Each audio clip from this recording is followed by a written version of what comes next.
Hey there, welcome back to class. In lesson 4, we're going to talk about how to control when you pay taxes using conversions.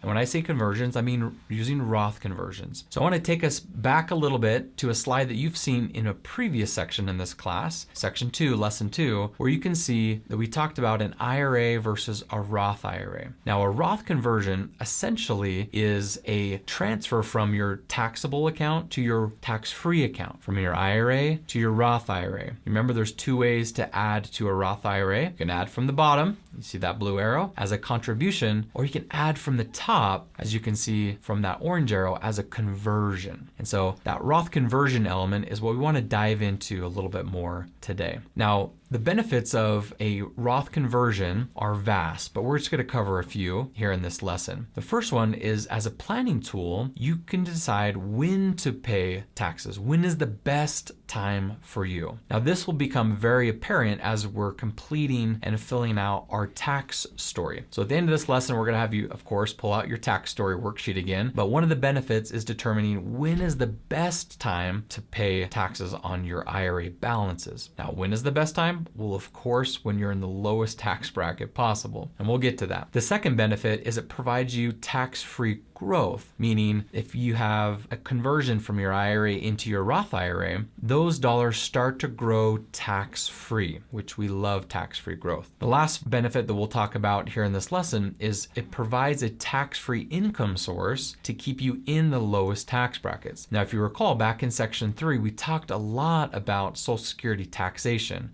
and what causes Social Security to be taxed at the highest tiers. One of those is your required minimum distributions.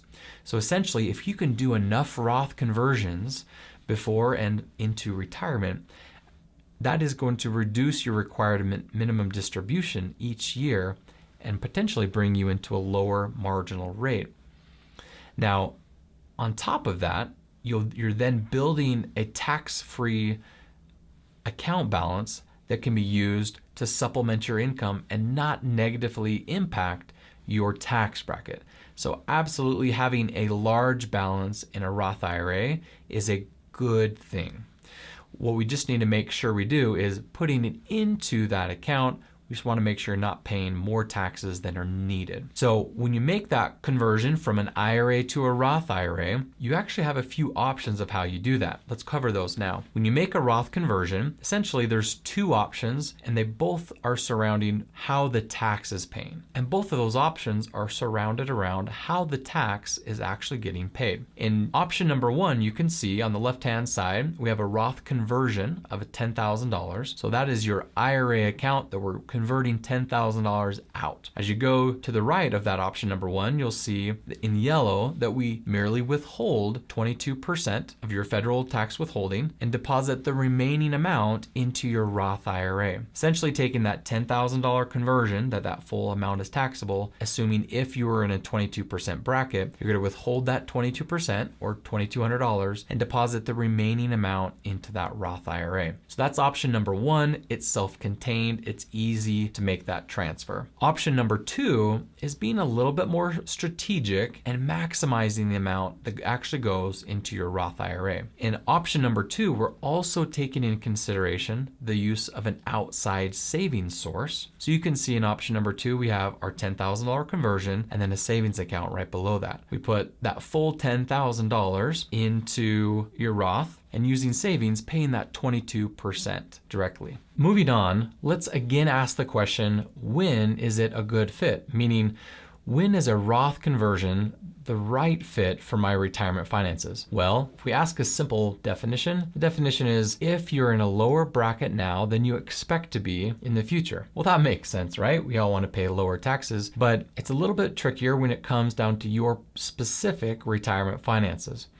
So let me share with you some timing principles. And to do that, let's go back to the example of Bill and Janet and their tax story that we've talked about throughout this retirement taxation masterclass. You can see here in Bill and Janet's tax story on Part B, taxes, if you go down to the row that says effective marginal rate, in their working years, or the years from 55 to 65, they had a 12% marginal rate. Their Social Security years, meaning 65 to 70, they were again in a 12% marginal rate. And it wasn't until after 70 in their RMD years that they jumped up to that 22% marginal effective rate. Now, coming back to that initial question about when is it the best fit, let's ask that of Bill and Janet. When is it the best fit for Bill and Janet to do a Roth conversion? Well, we do see that they're in a lower tax bracket in their working years and Social Security years than they are in their RMD years. Might that be a good fit? Yes. So if you look down into Part C in the strategy section, go to the Roth IRA conversion row, and that's why you'll see in their working years, you'll see the box that's checked yes, and underneath that, we've written $2,400 a year. Now, why that much? Why are we recommending $2,400 a year being converted from their IRA into their Roth IRA? Well, if you go back up to Part B, that's how much is in the bracket space, meaning there's $2,400 more in the 12% bracket before they jump into the 22% bracket. So that's why in those working years per year, we're recommending a $2,400 per year conversion from their IRA into their Roth IRA. Okay, let's look at the next group of years or the next chapter. Look in their Social Security start years, go down to Part C in strategies. You'll see again that the box is checked yes, and there's $48,310 per year that's recommended as a Roth IRA conversion. Well, why is that? Again, going back up to Part C in the bracket space, inside of the 12% bracket in their Social Security start years, there's $48,310 left in that bracket to max out the 12% bracket. Hopefully that will give you a better idea of when we say if you expect to be in a higher bracket, those earlier years in the lower brackets are the ones that you want to do a Roth conversion in. And to determine your specific amount, use your tax story to see where there might be an opportunity. In our course Promise, we want you to understand, see, and act on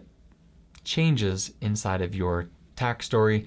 This is exactly what we're talking about. We want you to be able to see where you are in a lower bracket in your tax story and use those opportunities as time to do Roth conversions. Wonderful.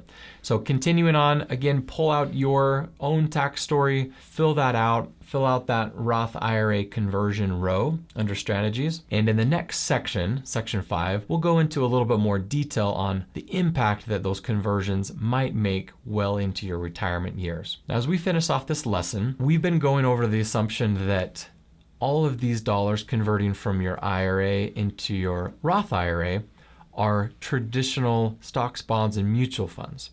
In the next lesson, I want to share with you a second version or second part of a Roth conversion, which is using what we call a rich man's Roth or a cash value life contract. There often is times where if you have a higher income, you might not qualify to contribute to a Roth IRA. You can sure convert into a Roth IRA. But a cash value life insurance policy is another option to convert from your tax deferred accounts into a tax-free account. So in the next lesson, we're going to talk about that as a viable option or a possible option inside of your retirement plan. We will see you in the next lesson.